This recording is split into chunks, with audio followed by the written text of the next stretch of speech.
ആണ് കേട്ടോ. എടാ, നിങ്ങൾ ക്രിസ്മസ് എക്സാമിന് പഠിക്കുന്ന ആ ഒരു തിരക്കിലായിരിക്കും അല്ലേ? അപ്പൊ മിസ് ഇന്ന് വന്നിരിക്കുന്നത് എന്താണ്?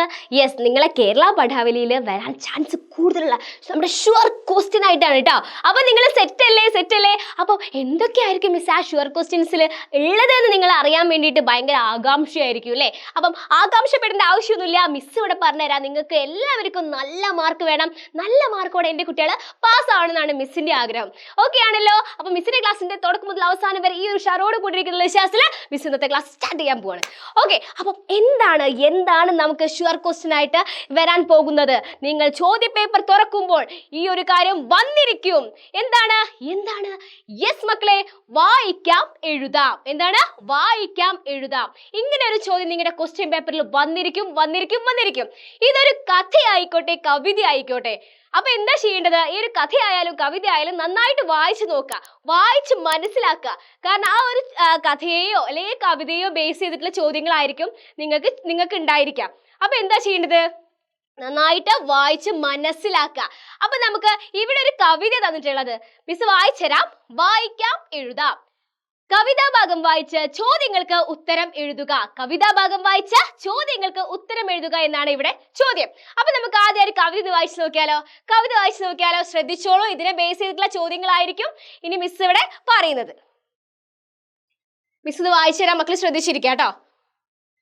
പൂക്കുന്നിതാ മുല്ല പൂക്കുന്നിലഞ്ഞി, പൂക്കുന്നു തേന്മാവ് പൂക്കുന്ന ശോകം, വായിക്കുന്നു വേലിക്കു വർണ്ണങ്ങൾ പൂവാ, ചൂക്കുന്നു കാടന്തി മേഘങ്ങൾ പോലെ, എല്ലായിടവും പുഷ്പഗന്ധം പരത്തി, മെല്ലിന്നു തെക്കുന്നു വീശുന്നു വായു, ഉല്ലാസമി നീണ്ട കൂകൂരവത്താലെല്ലാർക്കുമേകുന്നിതേ കോകിലങ്ങൾ, പാടങ്ങൾ പൊന്നിൻ നിറം പൂണ്ടു നീളെ, പാടിപ്പറന്നെത്തി തത്തയെല്ലാം, കേടറ്റ നെല്ലിൻ കതിർക്കാമ്പു കൊത്തി, കൂടാർന്നതി കോർത്തു പോകുന്നു വാനിൽ, ചന്തം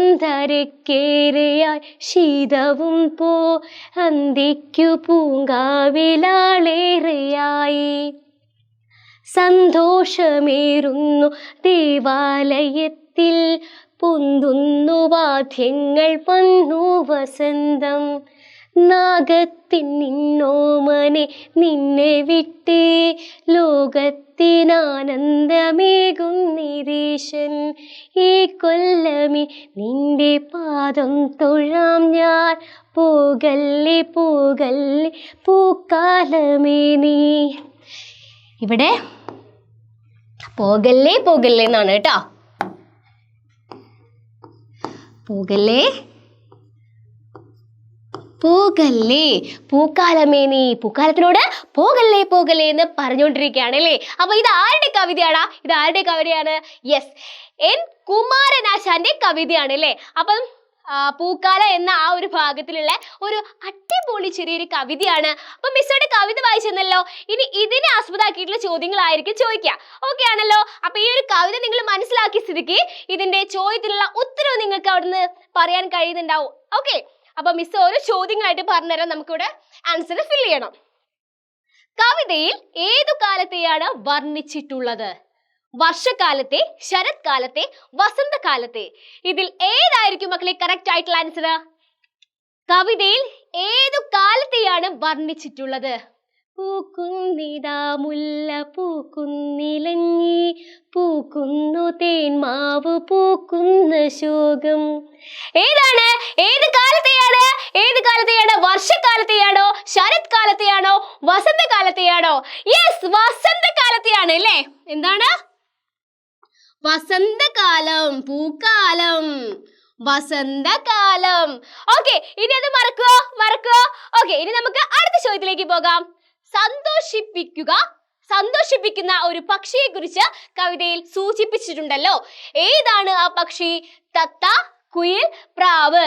ആ കവിതയിൽ പറയുന്ന ഒരു ചോദ്യമാണ് കേട്ടോ. സന്തോഷിപ്പിക്കുന്ന ഒരു പക്ഷിയെ കുറിച്ച് നമ്മുടെ കവിതയിൽ പറയുന്നുണ്ട്. ഏത് പക്ഷിയെ കുറിച്ചാണെന്ന് ചോദിക്കുന്നത്. നിങ്ങൾക്ക് ഉദാഹരണമായിട്ട് തന്നിട്ടുണ്ട്. ഉദാഹരണമല്ല, നിങ്ങൾക്ക് ഓപ്ഷൻസ് ആയിട്ട് തത്തയെ തന്നിട്ടുണ്ട്, കുയിൽ തന്നിട്ടുണ്ട്, പ്രാവ് തന്നിട്ടുണ്ട്. ഏതായിരിക്കും? ഒന്ന് ആ കവിതയിലേക്ക് പോയോക്ക. ഏതായിരിക്കടാ? യെസ്, എവിടെ? പൂക്കുന്നിതാമുല്ല പൂക്കുന്നിലഞ്ഞി, പൂക്കുന്നു തേന്മാവ് പൂക്കുന്നു ശോകം, വായിക്കുന്നു വേലിക്കു വർണ്ണങ്ങൾ പൂവാൽ, ചോക്കുന്നു കാടന്തി മേഘങ്ങൾ പോലെ, എല്ലാടവും പുഷ്പഗന്ധം പരത്തി, മെല്ലെന്നു തെക്കുന്നു വീശുന്നു വായു, ഉല്ലാസമേ നീണ്ട കൂകൂരവത്ത, എല്ലാവർക്കും ഏകുന്നിതേ കോകിലങ്ങൾ. എന്താണ്? കോകിലങ്ങൾ. കോകിലങ്ങൾ എന്ന് പറഞ്ഞാൽ എന്താണ് കോകിലങ്ങൾ എന്ന് പറഞ്ഞാല്? യെസ്, കുയിലാണ് അല്ലേ? അപ്പൊ ഇതിന്റെ ഉത്തരം എന്താണ്? കുയിൽ. എന്താണ്? കുയിലാണ് കറക്റ്റ് ആയിട്ടുള്ള ആൻസർ. ഇനി നമുക്ക് അടുത്ത ചോദ്യത്തിലേക്ക് പോകാം. ചുവന്നു മനോഹരമായിരിക്കുന്ന കാടിനെ ഏതിനോട് സാദൃശ്യപ്പെടുത്തിയിരിക്കുന്നു? ഇലഞ്ഞിപ്പൂക്കളോട്, അസ്തമയ സൂര്യനോട്, അന്ധി മേഘങ്ങളോട്. ഏതായിരിക്കും കറക്റ്റ് ആയിട്ടുള്ള ആൻസർ? ഏതായിരിക്കും? യെസ്, അന്ധി മേഘങ്ങളോട്. എന്താണ്? അന്ധി മേഘങ്ങളോട്. മക്കളെ, ആ ഒരു കവിത നന്നായിട്ട് വായിച്ചാൽ മാത്രം നിങ്ങൾക്ക് ഓരോ ചോദ്യത്തിന് ആൻസർ കിട്ടുള്ളൂ കേട്ടോ. അപ്പൊ എന്താ ചെയ്യേണ്ടത്? മനസ്സിരുത്തി വായിക്കുക. ഓക്കെ, നമുക്കിനി അടുത്ത ചോദ്യത്തിലേക്ക് പോകാം. തത്തകൾ നെൽക്കതിരുകൾ കൊത്താനെത്തുന്നത്.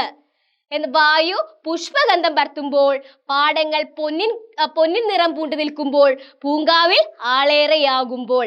ഇതിൽ ഏതായിരിക്കും? തത്തകൾ നെൽക്കതിരുകൾ കൊത്താനെത്തുന്നത് എപ്പോഴായിരിക്കും? വായു പുഷ്പഗന്ധം പരത്തുമ്പോഴാണോ? പാടങ്ങൾ പൊന്നിൻ നിറം പൂണ്ട് നിൽക്കുമ്പോഴാണോ? ഇനിയിപ്പോ പൂങ്കാവിൽ ആളേറിയാകുമ്പോഴാണോ? ഏതാണടാ? യെസ്, പാടങ്ങൾ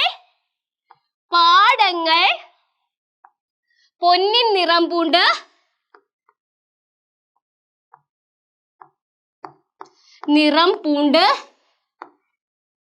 നിൽക്കുമ്പോൾ. ഇപ്പൊ ഇങ്ങനെ ആൻസർ എഴുതാൻ പറ്റുന്നത് എന്തുകൊണ്ടാ? ആ ഒരു കവിത വായിച്ചതുകൊണ്ടല്ലേ?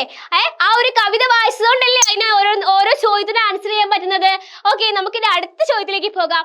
നിറം എന്ന അർത്ഥത്തിൽ കവിതാഭാഗത്ത് നൽകിയിരിക്കുന്ന മറ്റൊരു പദം ഏതാണ്? ഗന്ധം, വർണ്ണം, നാഗം. ഏതായിരിക്കും? ഇത് സിമ്പിൾ ആയിട്ടുള്ള ചോദ്യമാണ് അല്ലെ? സിമ്പിൾ ആയിട്ടുള്ള ഉത്തരവാണ്. എന്താണ്? യെസ്, ഇത് അറിയാത്തവർ ആരുമില്ല അല്ലെ മക്കളെ? അപ്പൊ എന്താണ് കറക്റ്റ് ആൻസർ? വർണ്ണാണ് കറക്റ്റ് ആയിട്ടുള്ള ആൻസർ. അപ്പം നിങ്ങൾ ഈ ഒരു എക്സാമിന്, നമ്മുടെ ഈ ക്രിസ്മസ് എക്സാമിന് നിങ്ങൾ പ്രതീക്ഷിച്ചോ ഈ ഒരു ചോദ്യം വന്നിരിക്കും? വായിക്കാം, എഴുതാം. ഈ ഒരു ചോദ്യം ഇല്ലാത്ത ക്വസ്റ്റ്യൻ പേപ്പർ മക്കളെ ഉണ്ടാവില്ല. അപ്പൊ എന്താ ചെയ്യേണ്ടത്? മിസ് പറഞ്ഞ പോലെ നിങ്ങൾ നന്നായിട്ട് വായിക്കാം, മനസ്സിലാക്കുക, ശേഷം ഉത്തരം എഴുതുക. ചോദ്യം അതുപോലെ നന്നായിട്ട് വായിക്കണം. അതേപോലെ തന്നെ നിങ്ങൾക്ക് ഓപ്ഷൻസ് തരുമ്പോൾ അതും നന്നായിട്ട് വായിക്കണം. എന്നതിന് ശേഷം മാത്രമേ നിങ്ങൾ ആൻസർ ചെയ്യാൻ പറ്റുള്ളൂ. അപ്പം വായിക്കാം, എഴുതാ എന്ന ആ ഒരു ചോദ്യം നിങ്ങൾക്ക് എന്തായാലും ഈ ഒരു ചോദ്യം വന്നിരിക്കും മക്കളെ. നോക്കിയിരുന്നോ? അപ്പൊ എങ്ങനെയാ? എക്സാമിന് എച്ചുപോട്ട് നിങ്ങളുടെ കൂടെ ഉണ്ട് അല്ലേ? എച്ചുപോട്ട് നിങ്ങളുടെ കൂടെ ഉണ്ട്. അതേപോലെ തന്നെ മലയാള മിസ്സായ ആതിര മിസ്സും നിങ്ങളുടെ കൂടെ ഉണ്ടാവും. അപ്പൊ നമുക്ക് എന്തായാലും എക്സാം കഴിഞ്ഞിട്ട് കാണാം. എല്ലാവരും അടിപൊളിയായിട്ട് എക്സാം എഴുതാം. All the very best.